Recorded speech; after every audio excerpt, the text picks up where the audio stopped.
There we go. StreamYard's been kind of weird lately. A lot of this stuff's going weird. I don't know what it is. StreamYard's going weird. Facebook's going weird. Oh, yes. Ladies and gentlemen, it's Sunday. You know what time it is. I wish it was X-Files. I miss X-Files. I do. I miss X-Files. That was a great show. I love that show. It is time for Weird Frequencies, though. Broadcasting live from a cornfield. A bunker underneath the cornfield, that is. I'm Tyler. Joining me as always is, of course, Adam. Rob is possibly working. He may join us later. Rob is a busy, busy man. Yep. Very busy. As are we all. We always are. Many of us are. So if Rob joins us, we'll definitely turn the show over to him, and he can take the reins and run in the USS Enterprise like he sees fit. So how is everybody? How was your weekend? How was your weekend? It's been a very rainy, and the rain's not done yet from what I can tell for most of the country. Have you noticed this? Yeah, it's been raining quite a bit, especially in some areas that aren't used to getting that kind of rain. Yep. Last year, Rob always said, the world's on fire, the world's on fire. I think this year, the trend is going to be the world is underwater. Mm-hmm. As long as it's definitely not like trying to put itself out from last year. Yeah, as long as it's not like that Waterworld thing with Kevin Costner, I'm fine with that. That movie was horrible. I did not. Yeah. I mean, I'm a big sci-fi fan, but that film was. But that lady did have a nice ass when she dropped her towel. That's for sure. You can't deny that. That was the best part of the whole movie. You didn't care. Yeah. Oh, you had who was the villain in that one? He was Dennis Hopper, which he was a crazy villain. But then you had it was like, okay, yeah, that's cool. But then you had that scene where she drops that towel. You see that perfect peach, and you're just like, then, but you only see it for 5 seconds. Mm-hmm. Only for 5 seconds.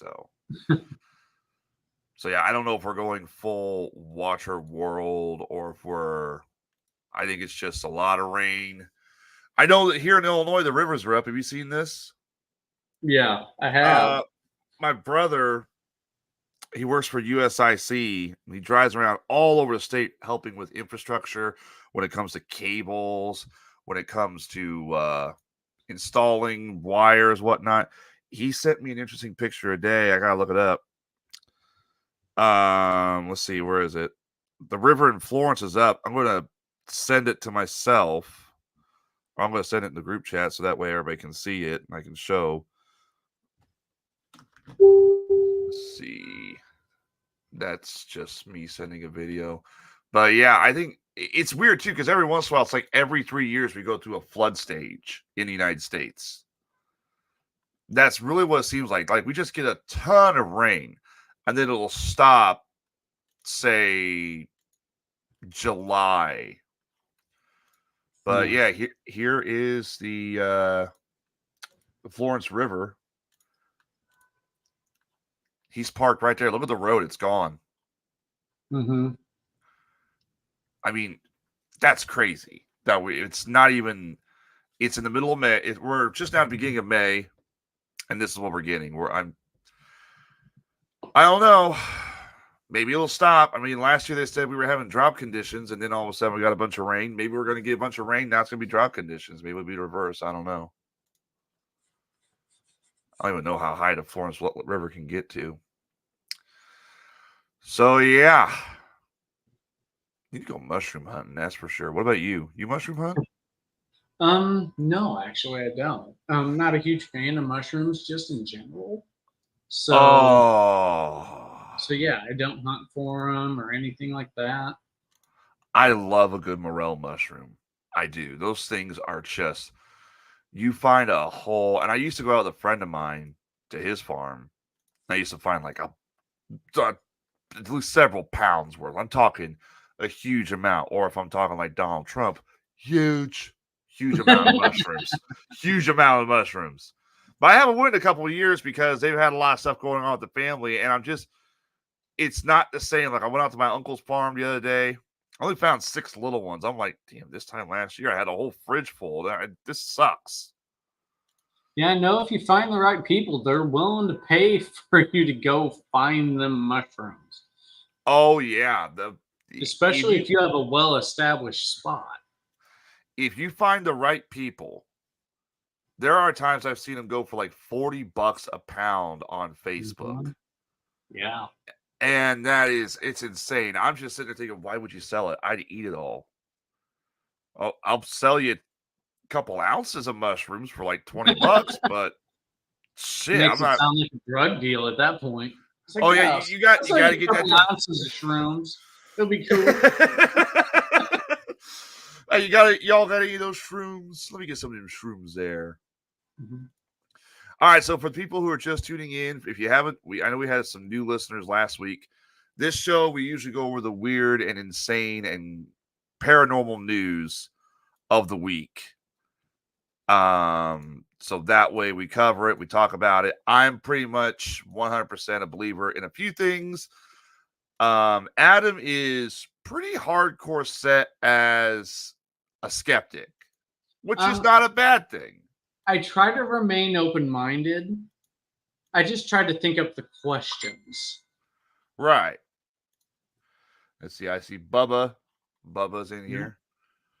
Oh, Rob said, sorry, guys, can't make it. We got you covered, boss. We got you covered, Captain. Has he ever decided what captain he is? Captain Kirk or Picard? No, he never told us. Left us in suspense. All right. So we go over the weird and unusual news. So let's go ahead and get right to it.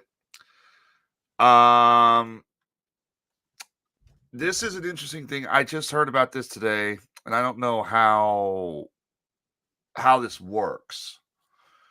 There's a curious drawing found in a manuscript of a book written in 16th century France by Franz Helm. Oh, I'm sorry, not France, Germany. Franz Helm. There's been quite a few illustrations of peculiar historical inventions over the years, but this one takes the cake, in my opinion. The picture, now again, it's the 16th century. The picture shows a cat on a jetpack. I'm not kidding. A cat on a jetpack. It is share that picture with us. I will happily share the picture because I do want the 16th century cat in a jetpack. You've heard a cat in a hat. This is cat in a jetpack. There it is. Let's try to zoom in a little more. Yeah, that's pretty good there. Yeah. I mean, there's a cat strapped to a backpack. Something, some kind of thrusting agent coming out of the back. That's about as simple as you can put it. I mean, I don't know how you can deny. I don't know. I've got nothing for this, honestly. Yeah, this is kind of, it is what it is. It's a drawing of a cat with. Yeah, it looks like it would burn the cat's ass. I mean, I don't know. I mean, I'm sitting here trying to think of a logical explanation. You know, maybe he was just drawing something that inspired him. Maybe he drew something, but I got nothing. Just looking at it, it looks like the backpack, the lashes across the cat were drawn before the cat was. Yeah. Because it's not like erase and then, draw it through. But, I mean. I honestly don't know. All right. Yeah. The image that tends to attract the most attention, however, is the infamous rocket cat. Well, gee, I wonder. Can we get an actual picture of the full image? The cat in the drawing isn't actually wearing a jetpack. The object strapped to its back is, in fact, a basic incendiary device designed to set fire to enemy buildings. I'm sorry, what? This is a weapon? Why would you strap an incendiary device to a poor cat's back? The idea behind it was that once the device was lit, the cat, which was taken from the enemy's town or castle, would run back home and hide in a barn or other building that would It's a subsequently catch fire. kidnapped cat. You'd Oh, hear it from the other side, and then it would run home after they put the explosives or whatever on its back. that's horrible. While there have been some accounts suggesting that such a method was used during warfare, it remains unclear whether or not this was genuinely the case. There are some quite obvious concerns that the behavior of cats are too unpredictable and that animals could just as easily set fire to the same size owns buildings, tents, and fortifications. That's what they used to do? Apparently. Oh, that's horrible. Although I got a cat upstairs like to do that too, just because he pisses me off every 5 minutes. Not kidding. I tried to go to bed last night. This cat decided to start a fight with the other cats. Woke me up. Stupid asshole. So yeah, not a cat on a jetpack. That's it. We were sitting here like, how do you describe this? Turns out it was already described. That's so freaking weird. It's exactly the way it was meant to be described. Why would you literally? Can you imagine you're in this town? Mama, have you seen Mittens? Oh, there's Mittens. Why is Mittens on fire? Mittens was running right for us. Yeah, no kidding. That is, I love animals. I disagree with that. I can't. Like if you see your cat running to you, and then all of a sudden, poof. Yeah, that's horrible. All right, so here's our next article. This one's really interesting. Not really much for you to like try and debunk tonight, I don't think. But I'm sure we can find something for you. So the Pentagon has released a report on a pilot/UFO encounter over the Gulf of Mexico that happened January 26, 2023. I believe we might have covered this.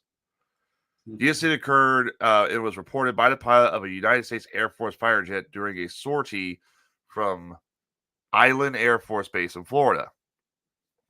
Details later were made available to the public through the Freedom of Information Act.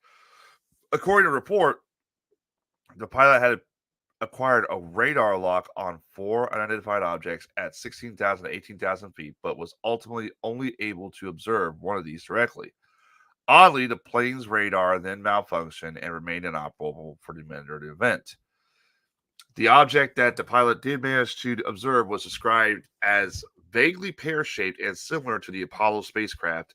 It had an orange-reddish illuminated roundish underside and had a cone on top of section covered in gunmetal gray segmented panels.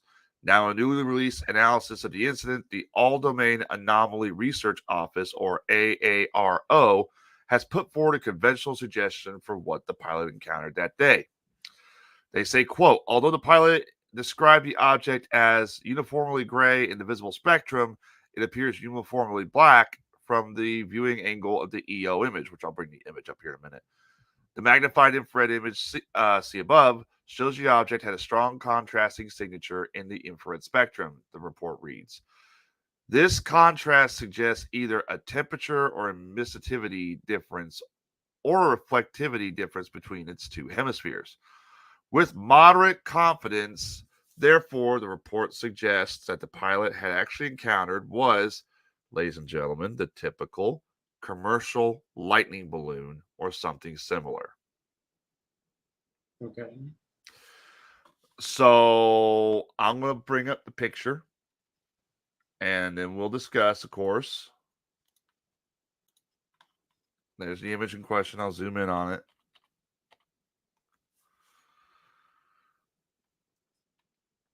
The zoomed in infrared image of the object, according to. Okay. Do you mind if I go first on this one? Sure. I think this is bullshit that it's a weather balloon. Because, okay, if it was just that, if it was just a white balloon there, I could understand that. But it has this black mass up here. Yeah. That looks, I'm not saying that's a propulsion system. I'm not saying that's the bottom of the spacecraft. This doesn't look like a weather balloon to me.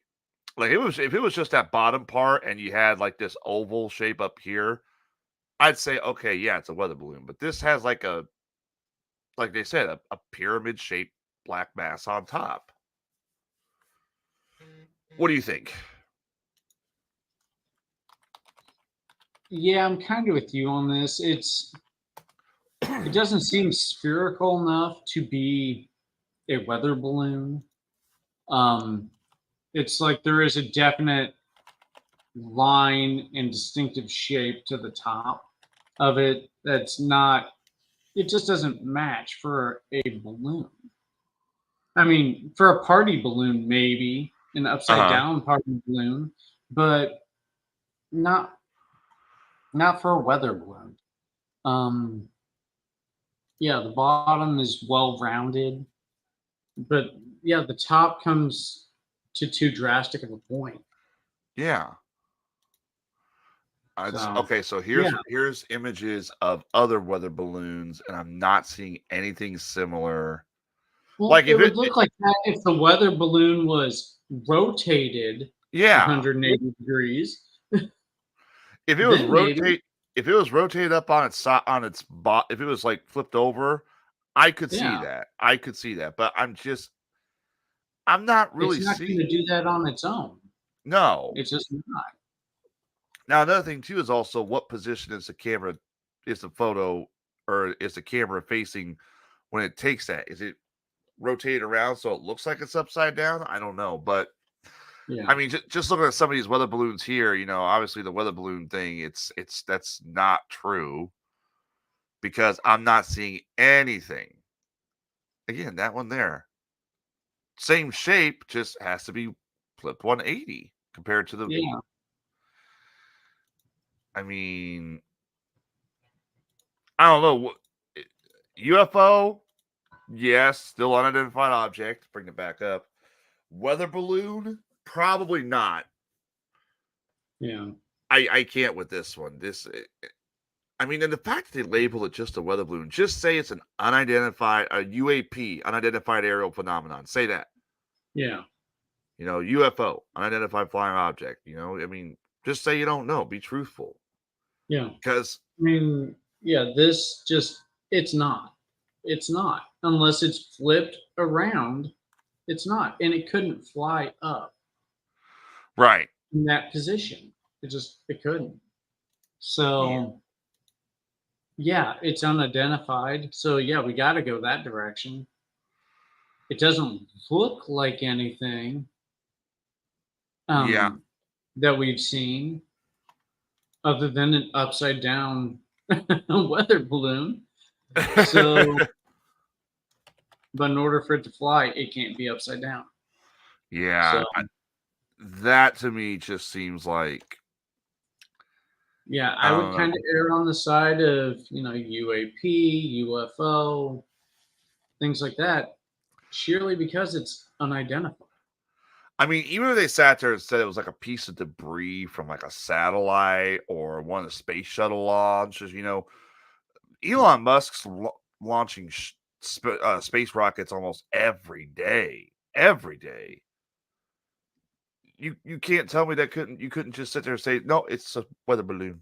Just a typical weather balloon. Is what landed in Roswell. Yeah, give me something more plausible than Yeah, weather balloon.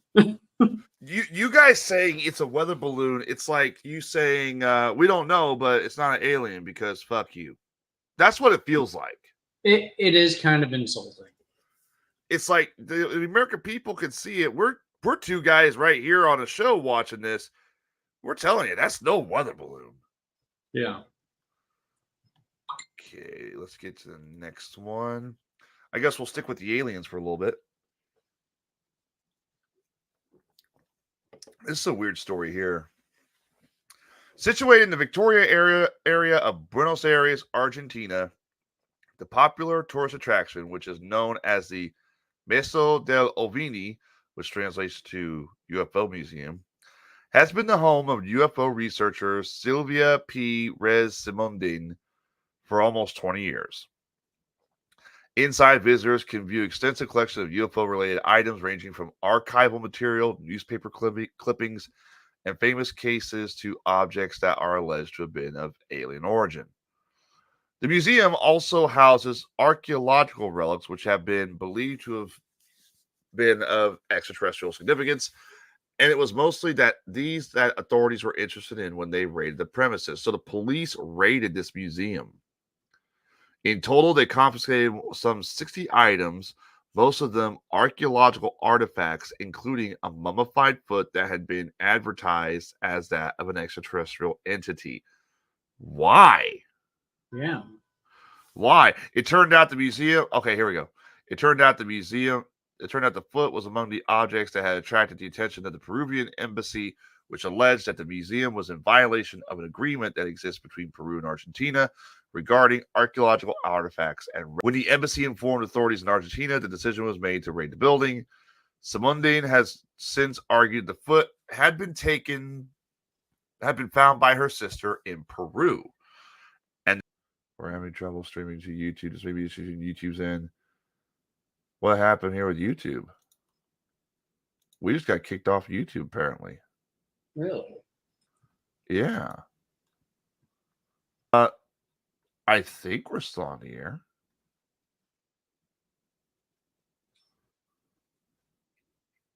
Yeah, we're still on the air, but there's a really hard delay. That's weird. That's totally weird. I don't know. Now YouTube's messing up. I've never seen that before. There's a video that shows the inside of this museum. Do you want to see it real quick? Sure. Let's go on a museum tour. Let's see what the Meso de Ovini museum that got raided has. Let's see what this has. All right, so that's a pretty cool looking entrance there. All right, there's the owner. All right, so we got what looks like nice little exterior. Do they actually have pictures of the relics? Okay, we got. Yeah, I'm just seeing YouTube with me and you on it. Yeah, it's weird. I don't know what it was. Maybe it was a bug or glitch. I don't know. Let's see. There is nothing on this video I'm noticing. Because I just realized I tried sharing this, and for some reason, it shared the YouTube page for our video. Yeah. And I did not have it up. That is so weird. What is going on with YouTube today? YouTube about to get hacked? Facebook's been hacked a couple times. Okay, so let's see. Okay, so you got books on Roswell, of course. Gotta have books on Roswell. You gotta have the body. That's actually a pretty cool looking mannequin. Yeah. That is actually a pretty cool looking mannequin. I would totally have that in my garage next to the pool. I would have that I would have it just sitting there. I just put, you know what? The way it's positioned is perfect. I just put it on the inflatable and just let it sit there. You're sitting there swimming in the pool. You're cooling. It's like late at night. It's a hot, muggy night. You look over. This alien just floats by at you like, hey, dude, what's up? That would be awesome. Yeah.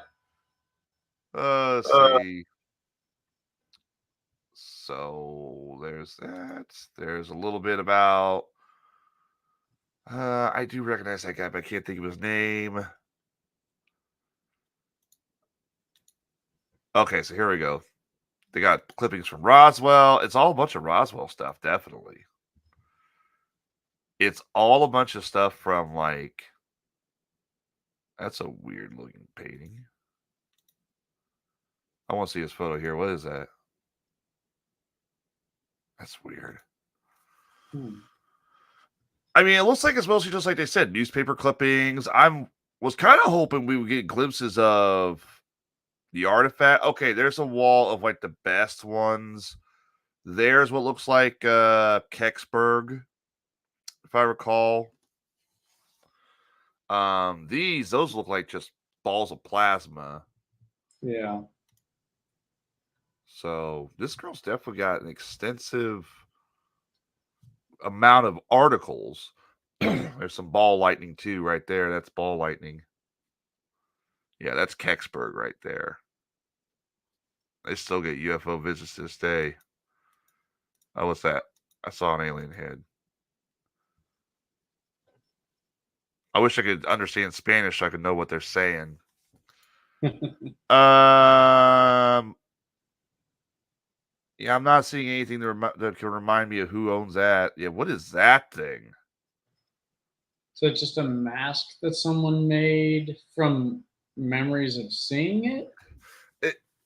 But I get it's a mask of an alien, but it's a weird looking mask. He's got this look on it looks like it's got this look on his face like, Yeah. you humans are very stinky today, sir. Mm-hmm. I'm not impressed.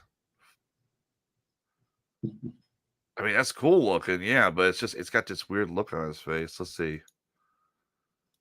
Oh, so she's got articles on the cattle mutilations. Let's see that. Oh yeah, I bet you 90% of that is from Skinwalker Ranch. Yep, there's one. I know that's from Skinwalker. That's from Skinwalker. This one's from Skinwalker. How far down do we go? Yep, there's Buffalo. That's another place that's reported to have a lot of cattle mutilations.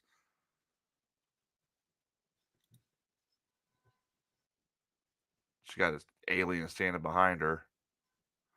Lady, you got this museum. I wonder how much she spent on all this. This looks more like, one of those, it looks like it's more like it's one of those, you ever go to those small towns, like Hannibal, Missouri? Yeah. And they have the random shop, and at the corner of the shop, it'll have like a display, or it'll have like it's just got Star Wars back there. You're discrediting yourself, woman. Yeah. But you go to these small towns, and they have like like in Hannibal, they have like a little wax museum for Mark Twain and all that stuff. That's kind of what it reminds me of. Yeah. Every small town has a little claim to fame that they grasp dearly to. Yeah. Or generally, anyway. Bubba says, I love watching Skinwalker Ranch. Yeah, that show's really been picking up lately.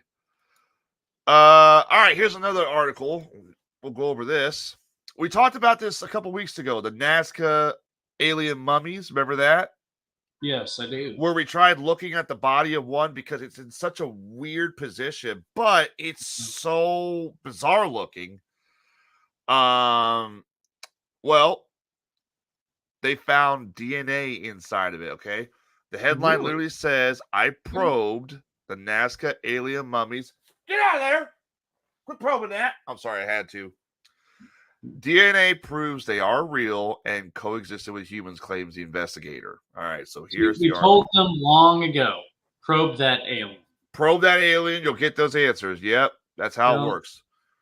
Joyce Montilla, who worked closely with the mummies, identified their origins, believes he's made breakthrough DNA discovery that could change the course of history and is more important than the moon landing. Okay. Before I read any further, if we're already cloning the woolly mammoths, they're coming. Yeah. We don't need to clone aliens. Yeah, no. You think there's 6 movies that explain why we shouldn't clone dinosaurs? Oh, there's hundreds of movies that claim why we shouldn't clone aliens. Yeah. All right. Just look at Independence Day. Yeah. War of the Worlds. Yeah.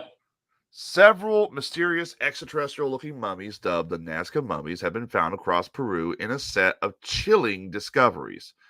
Joyce Montilla, a Peruvian journalist who has been leading the investigation into the mummies, believes they are thousands of years old and once walked among humans.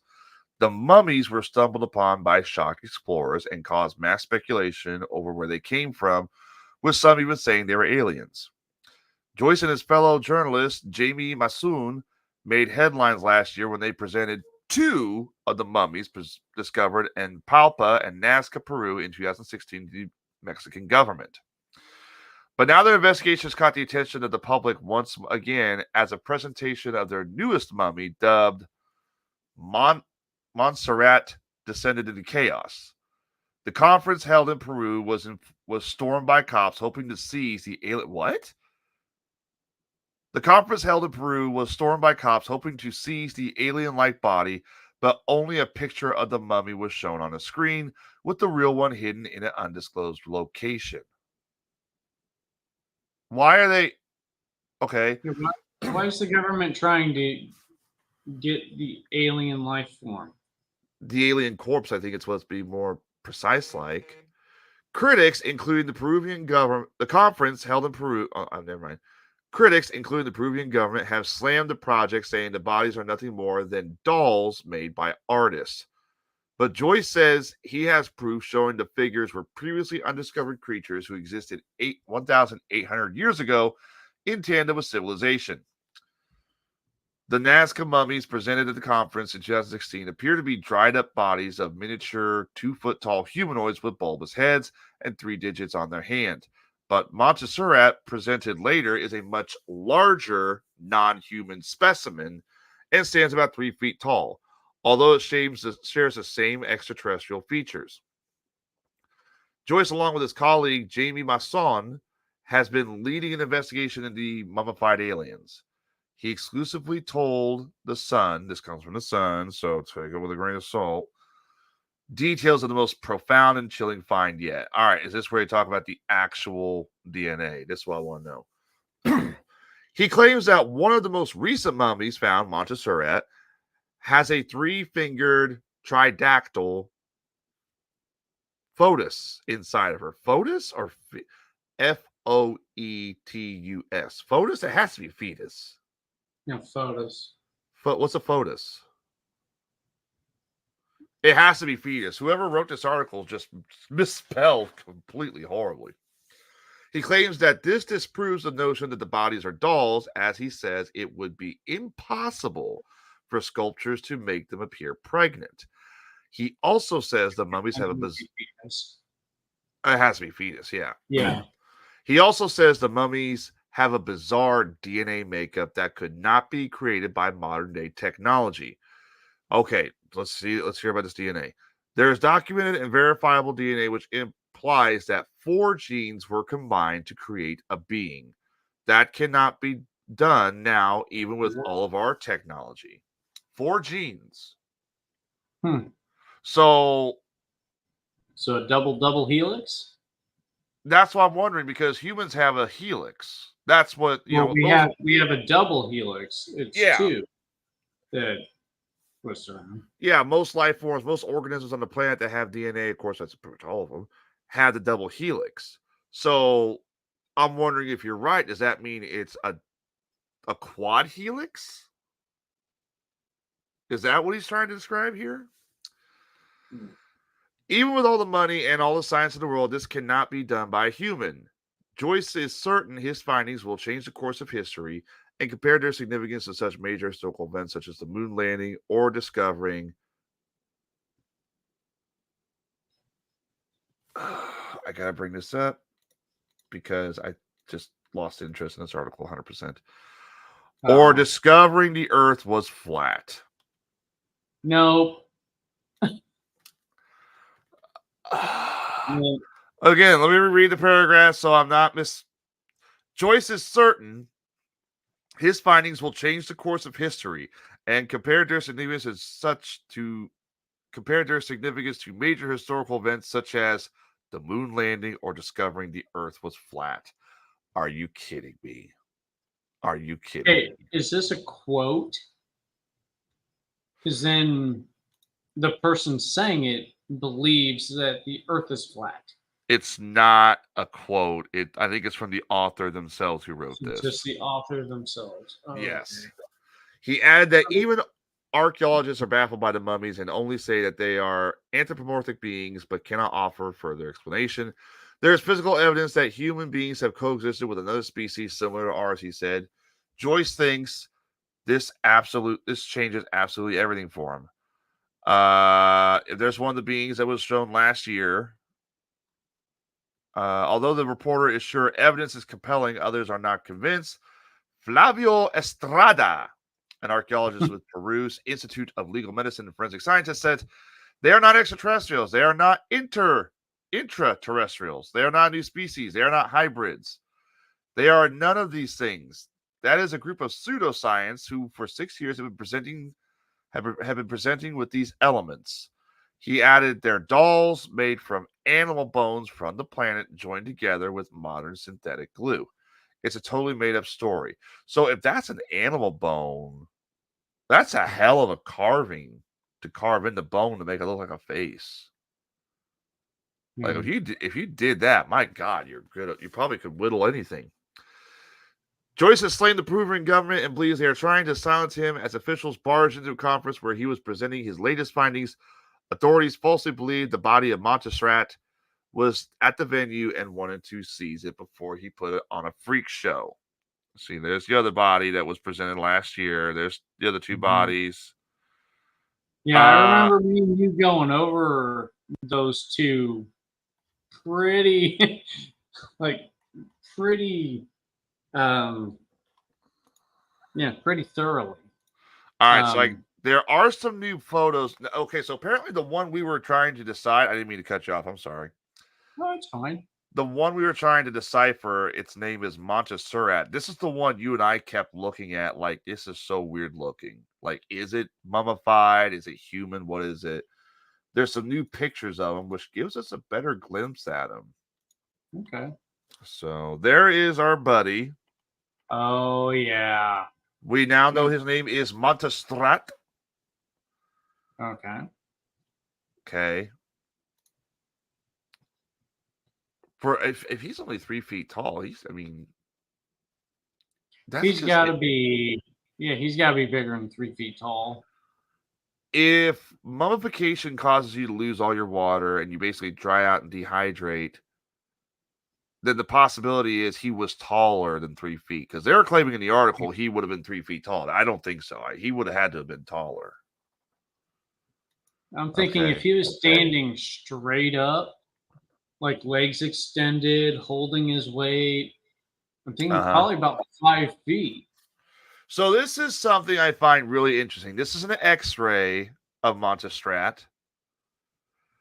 I look at the X-ray. I don't know about you, but honestly, I don't see anything out of the ordinary. Yeah. It looks like a human skeleton. Yeah. The cranium is a little bit more oblong in the back, but that could also be because of the mummification. The jawline seems to be very disproportionate, but again, that could be the mummification. I don't really see anything that strikes me as non-Homo sapien. Yeah. That's what's interesting. Now, I will say this. If these x-rays came from Montserrat, then that proves that, yes, there are bones in there, and the person claiming these statues are made out of bones technically is wrong. Because we know this, that if this is an x-ray of Montserrat, then it was at one point a being. Whether it was a human being, like a member of an indigenous tribe, or if it was an extraterrestrial, that remains to be determined. Yeah. And then there's, of course, the one that we've been covering quite frequently. Are there any more pictures of... Nope. There's the guy. So this one is the one I find the most interesting. Get the advertisement out of here. No. I hate Google. Let me bring this back up. And of course, I can't zoom in. Great. This is the one that's the most interesting because I'm sorry. I know they're claiming these are extraterrestrials. I know they're claiming these are some sort of interterrestrials. What's the new one they're saying? Interdimensional beings? Yeah. Extra dimensional. I've seen enough x-rays I've seen very few. But I know what the human body looks like under an x-ray. And I'm sorry, I look at this and I kind of get the feeling this is a human. Yeah. I mean, if there was something like, there's not really, okay, there's a collar or something back there, but that could be for holding it in place for the x-ray. I will say this, the frontal cavity is very, very like protruding forward. But again, that could also be a side effect of the mummification. We don't know. Yeah. Rib cage looks really thin, but again, that could be a side effect of the mummification. This thing's been out in the sun for thousands of years. There is one thing I just realized. Okay. If this thing was, stop me if I'm wrong, which you probably will. If this thing is mummified and it was in a cavern, how come it's so well preserved? How come there's no animal predation? Well, I mean, animals aren't really going to go after a mummy after its meat. I guess its flesh is all dried out and practically not there. Right, but what I'm saying is, let's say this guy dropped dead. That's the position he died. Maybe he broke his back. Maybe he fell and broke his sternum or something like that. I don't know. That's the position he died in. He rolled over on his side instead of sitting up like on his back. An animal, you mean to tell me this guy's been dead? He just dead, freshly dead, and no animal's going to scavenge off of him? If he was mummified, it makes me wonder what he was mummified in. That's another So good point, too. Because it would have to cover the scent that you're believing an animal would go after. And you're absolutely right. An animal would go after that scent. So what's keeping it? Right, and also another thing, too, is that would also possibly explain why some of the digits are missing, but one thing I do want to point out too, in behalf of the alien theory, you can only see just 3 digits, and that'd be a really long pinky toe right there for a human. Yeah, That's a really long pinky toe. Like, I could tell that could possibly be a thumb. I mean, surely that. I mean, again, I know it's all about the mummification process. You know, they find these guys like. Look at some of the mummies they find in Egypt. They're in better condition, but that's because they're also sealed. These guys are out in the elements. But that is clearly a very long pinky toe. And is it just me, or does it look like the toes are even almost? Yeah. Even all curled at like the same joint. You're right. Can I find, just curious, an X-ray of human foot? Hopefully we don't get something that makes it look like it's okay. I don't want anything that kind of shows like, it broken or. Yeah. All right, here we go. We're going to bring this one up. Now, this is an X-ray of a human bone. Okay. Okay. Now, what's interesting about this is you can also see middle bone is obviously the bigger one. It's the longer one for this guy. In some cases, the toe is longer, but it's just like a downward slope, Yeah. With this guy, where is he? With this guy here, what's interesting, they're all even. Well, it's like the second, third, and fourth toe of the foot. Yeah. 420 is asking, do you think the being had some form of footwear that extended the toes for walking better? That's a possibility. If it's in a rocky environment, it's going to have trouble walking around, like climbing cliffs and whatnot and hills. It would have to. Yeah. Yeah. Kind of like a snowshoe. Exactly. Yeah, like a snowshoe, but for the sand. Yeah, I still don't get what this guy is. But they claim they found a quadruple helix instead of a double helix. That's the part that's also really interesting. But my thing is too, are we sure they're not stretching the truth? Maybe they're not trying to cover themselves up. A thought I just had in regards to the quadruple helix. This mummy is said to be pregnant, right? Yes. What if they're finding the mother's DNA and traces of the father DNA of the baby? And that gives you the 4 helixes. That could be. And 420, I did catch that too before I closed it out, unfortunately. The right foot does look like a regular foot. He is right on that. I don't know. It is interesting.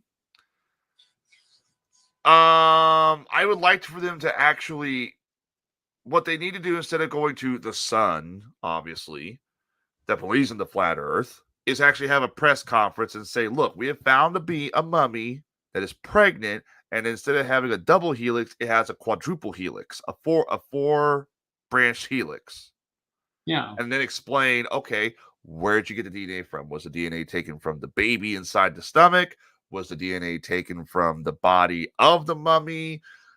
Where? Yeah.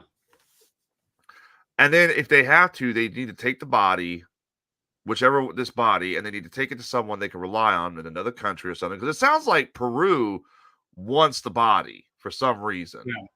I don't know why. It's weird too, because now that's the second story we read from a South American country taking extraterrestrial artifacts and body parts. Yeah. So note to everybody: don't get your aliens from Peru or Argentina. They will come find you. Yep. All right. Well, let's get to another UFO story. This one, you get to decide what it is. You get to decide. A Turkish shepherd was understandably amazed when he spotted what appeared to be a flying humanoid. Flying humanoid. Have you heard of this one? It's been around for a while. No, not in this instance. Okay, so a flying humanoid is basically what it is. It is a a Superman. Yeah, I know. It is a human-like being. In some cases, they've been reported to be birds. Some cases, they've been reported to be UFOs. Some cases, they have been reported to be military projects trying to make an Iron Man or Superman. Basically what it is.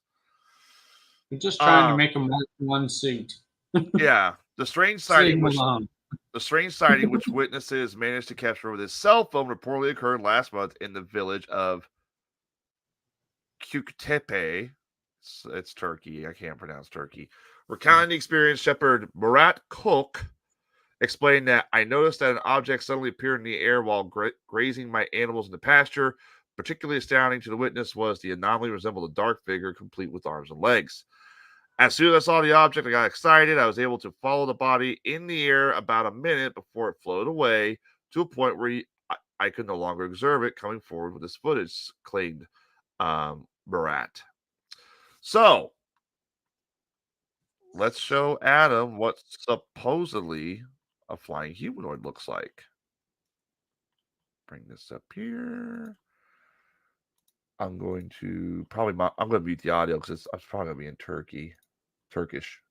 There you go. Yeah. There you go.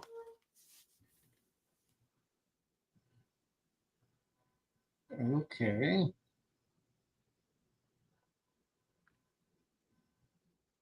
Very interesting. Yeah.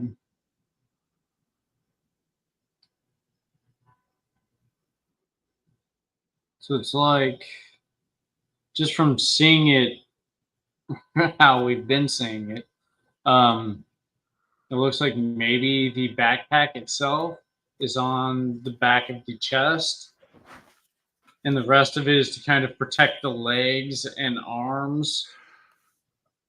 Are you thinking this might be something like a experimental jetpack system?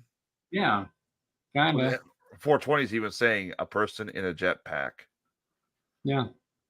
I mean, I'm not seeing really any exhaust from or any type of propulsion itself, but then again, we're just seeing it from one side. We're not seeing it from the back. It almost, to me, because you notice, let me get to a point where, okay. Stop moving your damn camera. Steady. Right there. And it's blurry. Yeah, it is blurry. It is. Mm-hmm. I'm noticing it doesn't look like there's a head. Yeah. It doesn't look like there's any head. You can see the legs, but the arms look like they're kind of like either like this. Here, let me show you. Let me bring myself up. It's either like this or like it's this. just in like the letter D from the Yeah. shoulders down. So it could be more like this, or maybe it's behind its back, or something. I don't really think it's behind his back, but there's a good chance that maybe it's in front of the belly. Yeah, like maybe it's holding on to something. Yeah. Or it could be the controls right there in front. But it's hard to tell with just the speck of footage at Yeah, the yeah. distance we have. It's not. And the So, guy also doesn't really steady his camera very well. Oh, but he yeah. steadies his camera pretty good there at the end when he talks about it. Oh, What's cool. interesting too is this part here where it drifts backwards, looks like. Yeah, the legs kind of go back and forth, which Uh-huh. makes me think that it's like two separate pieces so that there can be flex. So his legs can direct how he goes, kind of like a rudder for a boat. But then the thrusters themselves would be off his back. Well, what's interesting too is that when he does that there, when he kind of leans backwards and then goes, all of a sudden his legs kick backwards behind him, that And almost looks like it could be a balloon of some type. it I does don't have a know. similar shape. Yeah. And It again, does. like we said, it's not really moving, but then again, it's up in the air. You would figure if it's going to be moving and it's getting recorded, it would like lift a leg up or something like that. And again, you only see it from the front. We don't know if there's something in the back. We don't know if maybe what it is. The video also looks like it's cropped, so it could be a parachutist dropping in on their parachute, and it's just the right angle. You can't see the strings or the parachute. We don't know. Mm. So, what do you think? Is this one a hard one for you to determine? Um,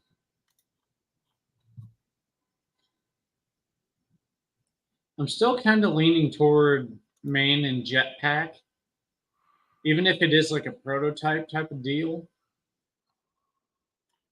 So I'm thinking like the puffy areas around the limbs are to protect those limbs from flame.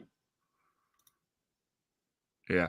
Mike says as well, public service announcement. When you're videoing things, put it in landscape, not portrait. 100% correct. Because if it was in landscape, Yes. we would be able to Yeah. see it so much better right now. Yeah. Now it does carry the same shape as a weather balloon, like we discussed earlier, with the object that clearly wasn't. Um, it does have a similar shape, but I would think it'd be like a little bit bigger, or it would come down to a point a little bit further down Uh than huh. it does. So that's why I'm kind of erring on the jetpack theory. Could be. And that's all I got for the aliens for this week. So, yeah, definitely interesting. That's all I got for the aliens. Let's get News on. out of Peru. Say what? He said a lot of news out of Peru. Yeah, no kidding. All right.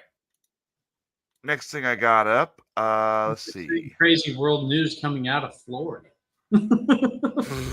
All right, so Bubba, your Bigfoot's caused a school to go on lockdown apparently in Ohio. An Ohio school district briefly entered into lockdown after a misguided prankster dressed as Bigfoot was spotted roaming around the campus. The incident reportedly occurred Monday or Wednesday morning at the Firelands local school district in the community of Oberlin. Although a social media announcement made the situation simply stated that the buildings have been locked due to an unknown visitor, online chatter quickly revealed that the interloper was of the cryptozoological variety. Several students captured video of what appeared to be Sasquatch outside. The school district subsequently confirmed a peculiar sighting, telling a local TV station that the unauthorized visitor was somebody wearing a menacing Bigfoot costume. Oh, boy. Yeah. In a letter to parents wherein he detailed the day's lockdown, the district superintendent observed that while some people may make light of the situation, the fact remains that we cannot waver from the side of safety. To that end, one resident responded to the school's post by lamenting that back in the day, everyone would just laugh at the prank. Totally different world now, unfortunately. He's not wrong. He's not wrong. It is uncertain what ultimately became of the, quote, Bigfoot. That caused all the commotion. Another person on the district's Facebook page amusingly mused that I hope this teaches kids we can't be pranking schools as mythical creatures. I am looking to see if we have pictures of said Bigfoot. No one wanted to rush that monkey. Nobody wanted to rush this monkey, no. It's a prank on the school. No teacher, no football coach wanted to take that chance. Nothing. Well, apparently there is a little bit of a video. Okay. Bubba, I hope you're watching this. This is... Oh, no. Watch this. Just... Hi, Harry. Yeah. Oh, come on. You... Wait a minute. Is its hair bright red? Yeah.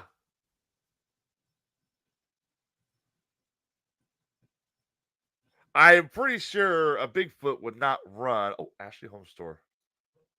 Nice weird frequency sponsored by Ashley Home Store. I'm pretty sure a Bigfoot would not do like a serious trot. Yeah. I mean, the one guy is correct. Back in my day, we would have, poked and made fun of this and laughed about it. And instead, here we got, hey guys, what's going on? What's up? That's a person, but it's funny. Yeah, it's funny. Mm-hmm. Watch this run here. This run, you can just see the suit barely fits this guy. It looked like someone wearing an oversized Snuggie and running. Yeah, it does. It also looks like the Bigfoot outfit is too big for him. Yeah. Like right there looks decent. Okay, I'll give you that. You're walking around, you're strutting in your new Chewbacca outfit. Oh, I hope Catherine from Fourth Hour sure likes my Wookiee outfit. He's just walking along, just looking at the windows, kind of looking out in the sun, looking at the windows, just chilling, having a good time. And then here's where you see the suits falling apart, and that obese son of a bitch is just running for the hills. Yeah. I mean, I gotta give him credit. It is funny. Yeah. Looks like a goofy, awkward kid in a ghillie suit. So yes, apparently it does. it is. Some kid dressed up as Bigfoot to prank his school. And it is the end of the year. A lot of kids in high school, they're going to do these pranks, all this stuff. This is what happens. I mean, my final year in high school, we had a food fight. We had a legitimate World War III food fight 2 weeks prior to our graduation. A day later, we had water balloons being tossed at people. And then the next day, we had guys and girls running around in their boxers and panties, streaking. This happens. My mother told me a story once of a guy who rode his motorcycle through high school. It happens. This guy just apparently decided he wanted to take his love for Bigfoot. He wanted to prank the high school with a Bigfoot outfit. I would imagine there'd be some sort of stories around his high school about that so that he could tie it together, not just do it just because. Also, I just want to say this. If Bigfoot looks like that, I'm not rushing that monkey. That is Leadfoot. No. That guy, no. That guy that is a horrible looking outfit. Yeah. Let's see. Well, the person who played Chewie had to have an arm. Yeah, that is true. The person who played Chewie had to have an armed guard with him because when they were filming, what was it? It was Return of the Jedi. Yeah, it was Return of the Jedi. He had to have an armed guard with him because if he walked off set to go do something, they were concerned a hunter would see him and shoot him thinking he was a Bigfoot. Yeah. Let's see. Julie said we had a water balloon fight every year. I knew the seniors when I was a freshman, so I got to help out with the senior pranks. Oh, yeah. The one year, I'll tell this story real quick, then we'll get to our next few articles, and then we'll get off for the night. It's 1 year, the food fight. Everyone knew it was coming. I'd never been in a food fight, never thought I'd be in a food fight. It's like 12 o'clock. I go into the cafeteria, go sit with my friends, and my friend Matt Gus goes, "Hey, are you ready?" "For what?" "The food fight." "There ain't gonna be no food fight." I'm sitting there. My friend Matt Gus is right across from me. My friend Brendan is right across from me over here. And my friend Daniel, this is the guy I told you about on the Best Damn Podcast who destroyed one of my couches. I'll just leave it at that. Yeah. He's got his Yu-Gi-Oh cards out. He was heavy into Yu-Gi-Oh back then. Like heavy, okay? And he's just like looking at his cards. He's, fiddling with them and all that stuff. And that's when I started noticing it because we had these carts. These food carts where you can go, there's a condiment table, and you can get ketchup and mustard for your fries, mayonnaise for your sandwiches. Kids are loading this thing up with ketchup and mustard. They're going up those plungers. They're like, they're loading up. And I'm watching this like, oh, this isn't good. What's happening? So I'm eating my food. I'm starving. I haven't had breakfast today. I eat my food. I eat my turkey sandwich, and I eat my chips. I drink my soda. I'm done. Put all my stuff, put my bag underneath the chair. I'm like, I just kind of hope we get to see it because this would be funny. One kid pulls out an umbrella. An umbrella. We see it in the corner. Okay. It just there's an umbrella, and that's when it happens. I'll never forget this one kid. His name was Quentin Mitchell. He was great kid in high school. He stands up and he pours a gallon of milk down his girlfriend's right onto her head. She proceeds to take the whole tray of mayonnaise and mustard and slog it into his face. Oh, okay, sounds right. Yeah, sounds fair. Yeah, I was it. Get it? Yep. Animal House. I love that. I want you to think of that. There is a momentary lapse. Like the calm before the storm, Yeah. It's quiet. You could have heard a pin drop. And it's just like downpour. These kids are like, oh, they start throwing shit everywhere. There's kids on tables throwing shit. There's kids just slogging stuff everywhere. There's fries going everywhere. There's bottles of ketchup being thrown up against the wall. One kid ends up slipping and falling off the table. I get smacked across the face and the chest by a big old wad of ketchup. I'm sitting there, all man down, I'm hit, man. Like it was like smeared everywhere. And my friend Daniel, he still got his fucking cards out. He's like, huh? So he starts trying to put them away, right? Mm-hmm. A jug of milk hits my friend Matt Gust right across the face. And it lands almost like mathematically accurate to the point where you can determine if the pyramids face true north. The milk lands and spills all over some of his cards. Now, his favorite card was like Red Eyes or something. Red Eyes, Black Dragon. It was something like that. I can't remember. Mm-hmm. That was his favorite card. He held it up, and it was sogging wet. Ooh. It was ruined. Ouch. Not this time. I'm laughing my ass off. I get smacked across the face by a freaking loaf of bread or something. Just not even like, not a thin slice. I'm talking the whole fucking roll just got slammed, dunked right into my face. Like they just wound back. Here's the pinch, and bam, there's the concussion. And I hear Daniel. Daniel stands up, and he starts screaming. And the food fight's still going on. The teachers can't get this under control. He starts screaming, "Oh, you motherfucking sons of bitches! I hate every single one of you! Oh, fuck you! Oh, fuck you!" All this is going on. Yeah, the poor janitor. Well, the kids had to clean it up. he didn't get hit once. And he's like standing there like an open target, like, oh, fuck you! Ah, fuck this! Ah, you son of a bitch! Just screaming at the top of his lungs. Never gets hit.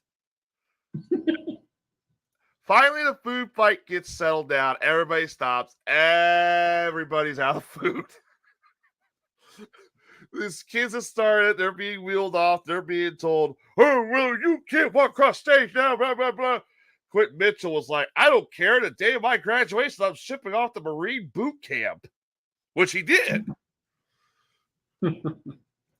I'm sitting there. I got smacked by a piece of pizza. I got smacked by a piece of pizza right in the back of the head. It felt like somebody come up and just like Ric Flair knife edge chopped a slice of pizza into the back of my head. This was after the roll. Like, the roll didn't hurt. Oh, no. When you get that big old brick square piece of pizza, I know for a lot of you guys, we're getting off subject with the whole weird frequencies. I'll get to it in a minute. They just went smack right in the back of the head with that thing. So I got pizza in the back of my hair. I got a big old, like, I look like I got shot. I got a stain of ketchup across my shirt. My friend is still pissed off. He's cursing these kids out as they're getting walked off. The teachers are like, shut up. What's wrong?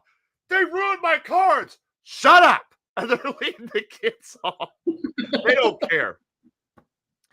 I'm dying because the whole time he's like, the motherfuckers, they want to sit there and think, motherfuckers start a food fight. Motherfucker, I'll kick their asses, motherfucker. Here comes my best friend, Steven. And Steven is oblivious to this. He walks in, he's got his tray, and he's like,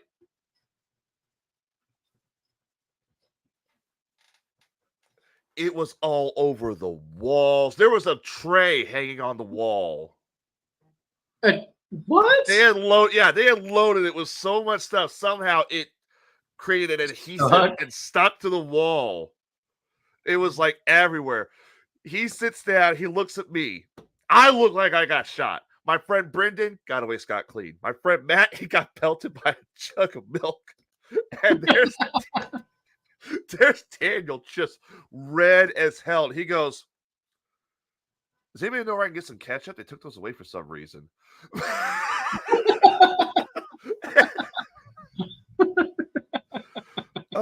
But the point I'm making is this kind of things happen. This whole Bigfoot, it's not a Bigfoot. It's kind of funny.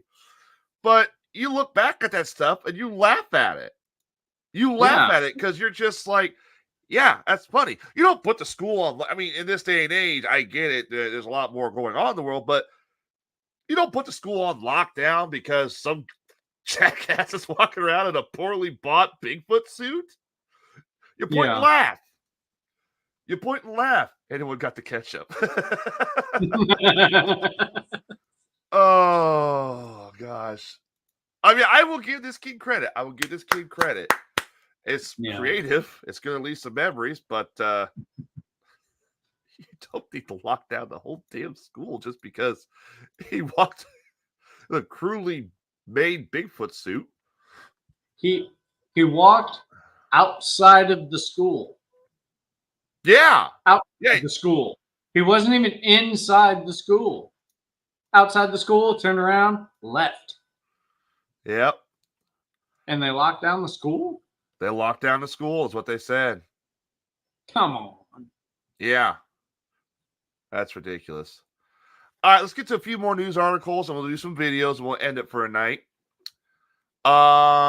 We finally have an interesting video out of Loch Ness, an interesting picture out of Loch Ness.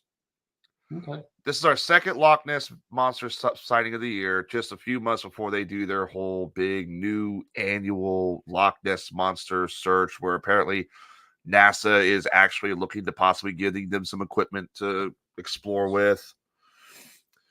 Perry Malm and Shannon Wiseman, who are originally from Canada, but who moved to London back in 2006, have been visiting Loch Ness with the children earlier this year when they spotted something in the water near Urquhart Castle. Urquhart Castle is the famous castle that overlooks the loch, and supposedly that's where the monster hangs out the most. Okay. The object, whatever it was, it resembled a dark-colored head protruding from the water's surface. We just started watching it more and more, and we could see its head craning above the water, Mom told the Vancouver Sun. And then it was swimming against the current towards the castle, slowly but surely, like a fastidiously. It was going over the waves and coming closer and closer. Then it submerged.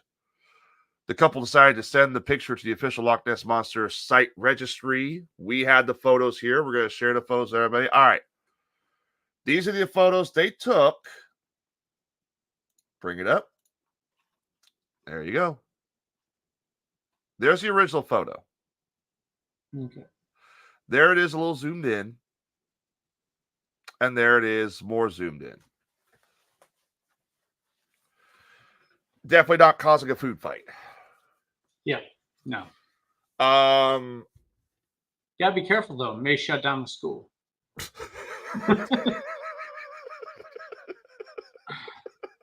I think if somebody was walking around in a Loch Ness Monster outfit outside your school, they deserve to get their ass kicked. It could be a duck. High school has a swim team, and you're in the pool dressed like Nessie. I don't know. What do you think? It looks well. I mean, I do love the Loch Ness Monster. It's my favorite cryptid. I wish it was a dinosaur. Probably not. It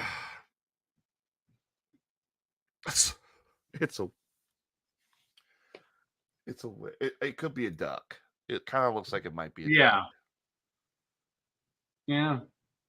I mean, obviously, from the distance between the cliff face here to the water, that's a pretty good sized duck, to be honest with you. But is it possible? Yeah, it's possible. It could be duck. There's also otters that frequent the loch. There's swans, geese, pelicans. Maybe I expect more from Nessie. Like, show more of that neck. Show me that neck, girl. Come on. You showed it back in the day. Let's see that big old neck. Come on, girl. I gotta be careful. This show's going from weird frequencies to best damn podcast fast. Are you an ass man, a tits man, or are you a Loch Ness Monster neck man? I don't know. It's out a neck. You expect her to do this, but what you want her to do is this. To be honest, second one looks like a duck. The third one looks like the duck is fishing. Could be. I mean, granted, from the position of the rock face there, for it to stand out that well, that far down off the cliff face, that's a pretty good sized duck. Yeah. That is a massive duck. That is a duck that could probably feed a town for at least a week if you caught it. So I don't know. It's a pretty good sized duck if it is. I mean, I'm not saying it's a small duck, but I doubt your claim that it could feed a town for like a week. Well, you have to take into consideration the distance between the camera and the object itself. So they're up on a cliff face. For them to spot it that easily, it has to be pretty good size. Plus, you got to take the distance into effect. The problem I have is there's nothing. The only thing you have really to judge it's pretty far off. But the only thing you would actually had to compare its size to be this tree branch here, which that does not give you a definite answer. So. Yeah. If it's a duck, that's a big fucking duck. If it's a dinosaur in the water, it looks like a duck. Maybe the person's a good sniper. I don't know. I mean, it's cool. We would have Nessie. Yeah, if that was the case, we would have had that. We would have had that neck right about now. Yeah. All right. Let's see what else. What else have I got? Okay. I could save that for next weekend. Because that, I heard, hasn't really truly been a... So, they're supposed to announce later this week the company that is cloning the woolly mammoths are supposed to announce what their next round of animals they're going to try and clone is. Okay. They haven't even cloned the woolly mammoths, and they're going straight into the next ones. And I'm looking at the list of proposed. They're supposed to name the next animal they clone. It's one animal. I'm sorry. It's one animal after the woolly mammoths, not a group. Okay. Okay. And I'm looking through this list of what some scientists are claiming should be the next animals cloned. Saber-toothed cat, that's a bit too much. Yeah. Ice Age coyote is a bit too much. Can we do something that won't kill people? Yeah, ancient bison or ancient walruses, which would be, a walrus. Oh, he's talking about the Loch Ness Monster photo. Okay. Walruses, I don't think frequent Loch Ness. I don't think they're in Loch Ness. Ancient bison or Bison antiquus, and the ancient walrus, or that would be Gomophapaia aquiox, or it's Gomophapaia panax, I think, or they call it G. pungax for short. See, going down the list more. Scimitar tooth tiger. A scimitar tooth cat. No, it's a little. That sounds like a terrible idea. Yeah, it's a little smaller than a saber-toothed tiger, but it's also longer. Yeah, no. North American horses. Now that is one I think would be possible. Okay. Doing North American horses. Glyptodon. That's a good one. That'd be a good one. Glyptodons are basically gigantic armadillos with these humongous shells. I'll pull up a picture of a glyptodon because you're probably all wondering what the hell's a glyptodon. See, there we go. There's our glyptodon. This guy right here. That's the glyptodon. All right. It is an ancient species of armadillo. Originally, they thought it was actually like a type of marsupial, but it's not. Okay, let's see. What else have they got on this list? I'm just going through this list real quick, and then we'll get to our last story and call it. Where'd that list go? Okay, here we go. All right, mastodons. This is one that's also been kicked around a lot, and I think this is the one they're going to go for, is the mastodon. Mastodons are a lot hardier. They don't really have the big shaggy coats. They didn't have the big shaggy coats that woolly mammoth does. They're a larger form of elephant. And I think they would be more accustomed to Earth's warm climate than, say, a woolly mammoth. Now, this next one here, I don't know who wrote this article, but they need to be fired. They're suggesting a short-faced bear. No. Short-faced bear. Oh, my God. Do you know what these things are? It's a bear. That's all I really need to know. It's not like Winnie the Pooh or Yogi Bear or anything like that. A short-faced bear makes a grizzly bear look like a pug. Really? Here is the actual size of a short-faced bear to a human.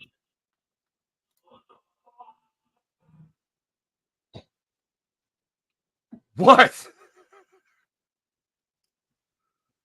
Who said what the fuck? Who was that? No, my phone rang. It was my mom. Oh, okay. Yeah. That's the actual size of the short-faced bear. Now, granted, it's sitting on a rock pedestal, but yeah, it's still much bigger than... They say these things hunted a lot of ancient humans that were crossing the Alaskan land bridge into North America back in the day. And Jim's correct. Yeah, great. Another predator. I know, right? That is no. Unless we're going to set them free in, like, Washington, D.C. No! Short-faced bears are horrible. That thing is straight up murder people. All right, here's another one I have seen kicked around a lot. Dire wolves. This guy's been kicked around a lot because the same technique they want to use to bring back the woolly mammoth is the same technique they want to use for dire wolves. They would just impregnate a female wolf with DNA they've created resembling a dire wolf. Same as the glyptodon, but with armadillos. So, Here's another one for you. The American cheetah. Yes, America had a cheetah at one point. Yeah, that sounds like a bad idea. Let's make a really fast, hungry cat. Yeah, a very bad idea in my opinion. Yeah. Now here's one I think would be good because this one they actually believe might still be out there. The Megalonyx, or a giant ground sloth. Okay. Slow. These guys Easy to target. They don't think they were really that slow. They were like about as fast as a cow would run. Let me see. Okay, well that's still not bad. Giant ground sloth height. Bring up now. Keep in mind these are all Pleistocene animals that are mostly extinct. I'm trying to find a proper scale. Yeah, there's a rumor Megalodon still alive. We know. All right, so here is just the best thing I can find to show the height of a giant ground sloth. This is Megalonyx. Megatherium is much bigger. There's a human, and that's, of course, a giant ground sloth. Seeing one of those out in the wilderness would scare you half to death. Oh, shit, yeah. Jesus. Giant beaver. Well, some of those already exist on the planet. I was waiting for someone to throw a damn joke about that out. All right, this one here is also being reported. This is going to be the one they're going to choose. It's going to be either dire wolves or glyptodon or the North American camel. Now, there is a camel here in Taylorville. What? Yeah, I know. It's weird. There's a guy who runs a petting zoo. So he has a bunch of exotic animals and stuff like that. Mm-hmm. Okay. See, I'm looking through this list. Now, this group thinks that because they've received so much acclaim and so much money, the woolly mammoths aren't even born yet. We don't even know if any of them have survived. We've heard nothing from this group so far. They think that because they have already had such success that they think, okay, now's the time. Let's get our next candidate chosen. But I want to say this. If they ever choose short-faced bear or scimitar cat or saber-toothed tiger, no. Yeah. No. There are 1,000 reasons why no. Yeah. You're dealing with, you're trying to resurrect an animal that, okay, the ancient bison, the ancient walrus, I can get behind, okay? North American horses, I can get behind. Glyptodon, Mastodon, of course, you got the mammoths coming. Dire wolves, I could get behind. They are pretty decent sized. Maybe. American cheetah. Hunger for flesh. Yeah. Ground sloth, yes, I could get behind. Giant beaver, camels, I could get behind. And 420 says it correctly. Did these people not learn anything from Jurassic Park? No. Apparently not. Granted, these are Pleistocene animals, not dinosaurs. We haven't gotten that far yet in the show. I just want to say this. If anyone tries to resurrect this shit, I'm going to be pissed. All right. I got time for one more news story that unfortunately we got to log off for a night, so we'll save the rest for next week. This is... I want to get Rob a Christmas gift early. Okay. I want to get Rob a Christmas gift. An Ohio company. I just went from, talking about animals that should not be cloned to now this. We're fucked. Everyone, I need you to turn the volume up on this and listen carefully. Listen carefully to this. I am not lying. This is the article.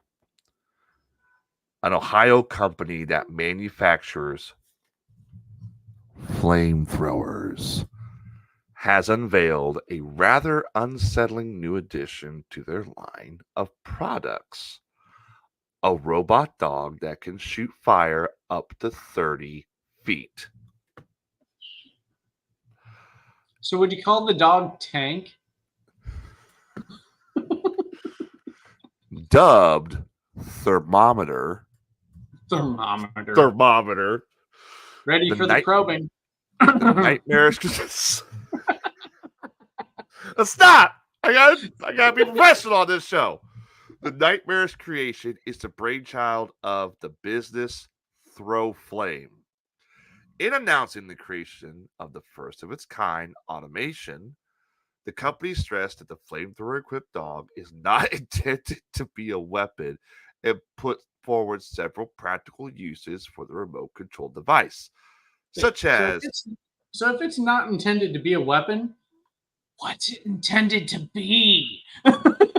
wildlife control, snow removal, and simply entertainment. While one might wonder if such a device is even legal in the United States, Throw Flame indicates that there are actually no federal regulations on flamethrowers. He's right. They're right. There's no. I mean, you can't use the dog with the flamethrower in war. That's a war crime. But you can use it on an afternoon just to roast apples while it's up on the tree. You could, honey, it snowed last night. Go get the thermometer and clean the driveway out. In fact, Maryland is the only state to require a license for such equipment. I'm gonna get a flamethrower since I can't get an AR-15 in Illinois. Best damn flamethrower. The best damn flamethrower, right? Celebrate the arrival of Thermometer with sales for $9,420. The company released a promotional video showcasing the fire dispersing robot, which also boasts a laser sight and the ability to deftly maneuver in the darkness as if it were not already terrifying enough. We have a video. We are now going to show. No. Yeah, we're going to show everybody the video of the Thermometer, a can of hairspray and long nose lighter. I'm with Mike here. Yeah, can of hairspray and a long nose lighter. Yeah, ladies and gentlemen, the thermometer. Thermometer. Thermonator is thermonator.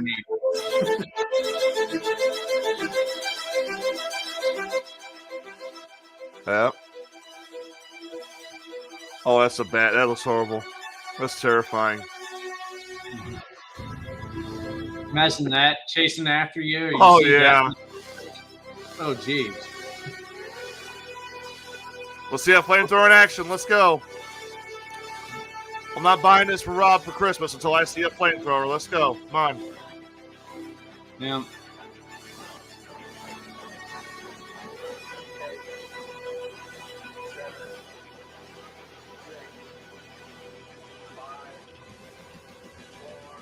Countdown. 3, 2, 1. Light it up! Fight!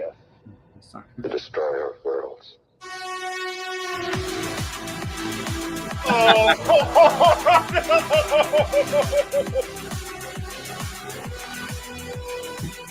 Julie said, who gave the dog Taco Bell? Oh, it jumps! Oh, God, it jumped!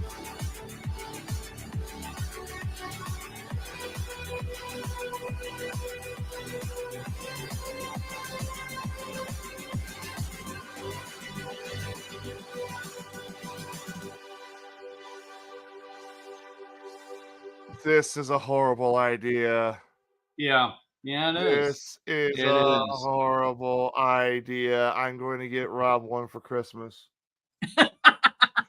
So if you like to throw money into the what was it called, the thermometer or thermometer? Thermonator. Yeah. You want to throw money to get Rob Hansen, the gift that keeps on giving, a Thermonator flamethrower attack dog. Send money to weird frequencies. I mean, Adam, this is all you, man. You can start first. Okay. Why's he got a plunger on his face? It did. It did. It did.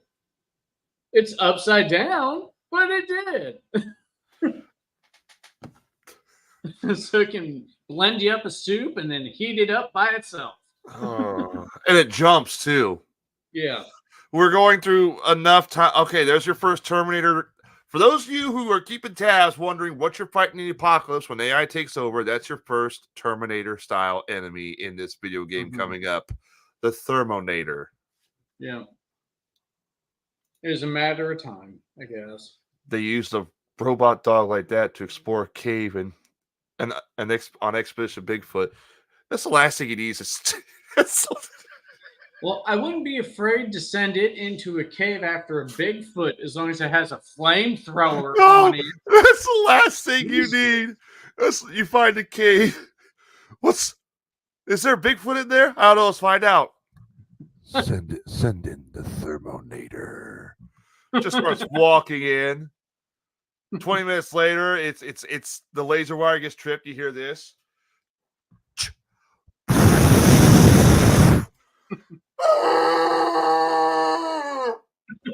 Big old flaming Bigfoot comes running out of the cave.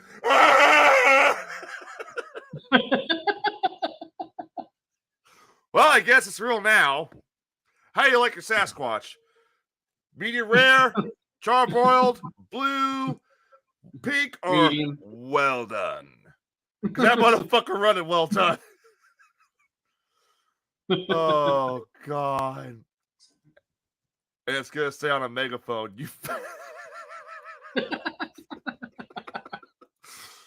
Oh, and then all of a sudden you realize the Bigfoot that ran by you that's on fire. It was some kid just pranking his high school for the end of the year. Well, no, imagine you get that thing to your house and you have your kid go mow your yard and they're using the Thermonator for that. Oh, honey, go burn the leaves. Okay. In comes the Terminator. Not with that! No, you gotta explain why the house is gone. Yeah, and the neighbor's house, and the next door neighbor's house. And the Bigfoot cave that was right next door. Yep. Oh, gosh. I don't know what we're going to do. I don't know. Rob might need it to guard his bunker in the middle of a cornfield. Just saying. Get a pack of them. I could see Rob replicating the Battle of Hoth from Star Wars with those things. Oh, he gets like 5 of those things. Oh, and there's people in my chat, my ghost hunting chat. People in my ghost hunting chat are watching this. They just messaged in the group. One of my friends, Riverman Rob, Dino Hunter Rob, he just said, they won't ever bitch about pit bulls again, that's for sure. And this other girl, Brianna, where'd that come from? Rob goes to podcast. He says, an Ohio company is working on a robot dog that came equipped with a flamethrower and laser sight. I want one. And his wife just said, get the fuck out. That's a hardcore no. Wow. Solid no. She stood her ground on that shit. Mm-hmm. She showed him the line, and that's where it was. Yeah. The line is right there, and it is not with the Thermonator. Yep. All right. Well, I think that's a good place for us to stop tonight. I think we've had enough. We covered quite a bit. Yeah. We know South America is trying to get all the alien artifacts and bodies, and Loch Ness Monster is technically a duck. And most importantly, if you're going to prank somebody in high school for your last day on the school, don't dress up as Bigfoot. They'll lock down the whole school. Yeah. Regardless of how bright red your outfit is. Yeah. All right. If you're going to clone animals that have been extinct, don't go after the ones that would kill you. And when you go to build an animal, a robotic animal, that could be your friend, don't attach a flamethrower to him.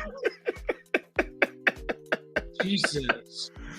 Common sense, people. Not so common. Oh, I didn't even get. Let's get to some of these videos real quick. Now, we didn't get to a lot of these. I've been meaning to, because some of these videos that were sent were really cool. Let me pause the music real quick. Let's get to this one here first. This one's really cool. Some videos from around the net. Let's see. This is one that I believe you found, Adam. Got struck by lightning. That's a tree that just got struck by. A lot of these are Bubba's. Ah, okay. The tree got struck by lightning. That's awesome. Yeah. And they get struck by lightning and then they burn up from the inside. Yeah. All the way up. So yeah, it's real neat. All right, now here's another one of the Bubba. Here's another one of the Bubba files.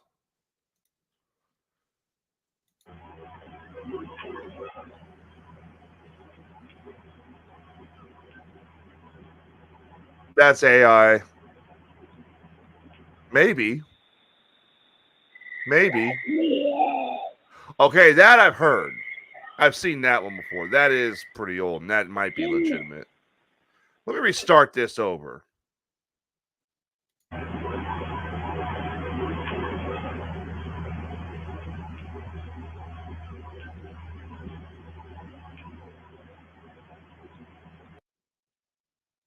That's kind of weird, ain't it? Yeah. What do you think? That one fake? It would be easy to replicate. Yeah, I think that was fake. Just have a person sit up and give like a blank stare. Yeah, now this one here, a little bit. That one there, the let me in. That's real. I've heard, or it's been around for a while, so that's not fake.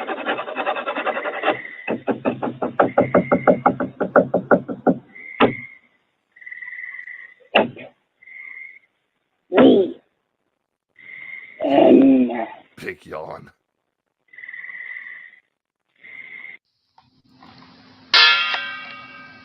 Oh, this one.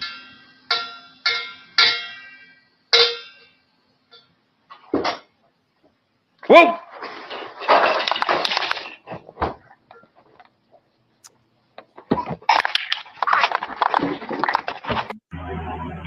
Yeah, that last one there, that one's pretty legit too, I think. I don't know what it is. I think that might have been legit. All right. Now, I sent this one in. I know this much. We're going to just rush through these videos real fast. I'm going to mute this one because it speaks in a different language and it talks too loud. This is one I was looking for a news article on. I couldn't find it. This happened, I believe, the other day. Somebody might have caught a unknown species of animal in China off a dock. Check this out.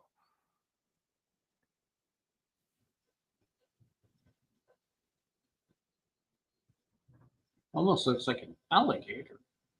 Does, doesn't it? Mm-hmm. Let's see, there's a height ratio I was talking about with the Loch Ness Monster one. They kind of measure it be maybe 10 feet long, whatever it is. Mm-hmm. At first, I thought it might be like an eel.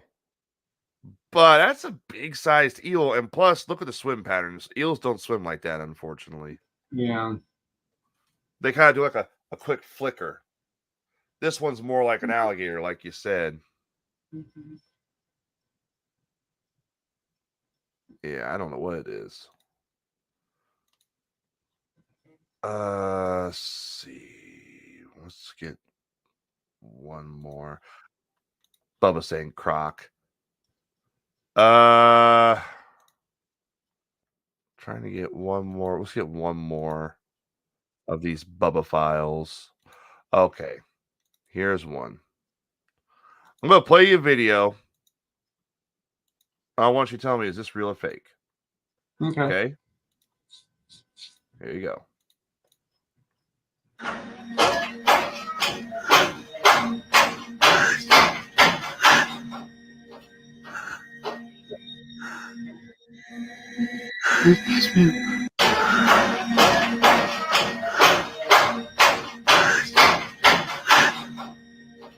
Huh. What do you think? It's intriguing. I'll give you that. I don't know that it's the scariest video on the internet. Not Like the scariest video on the internet. That's. But I don't know if it's real. I don't know if it's fake, but it's very, very cool in my opinion. Yeah. Very cool.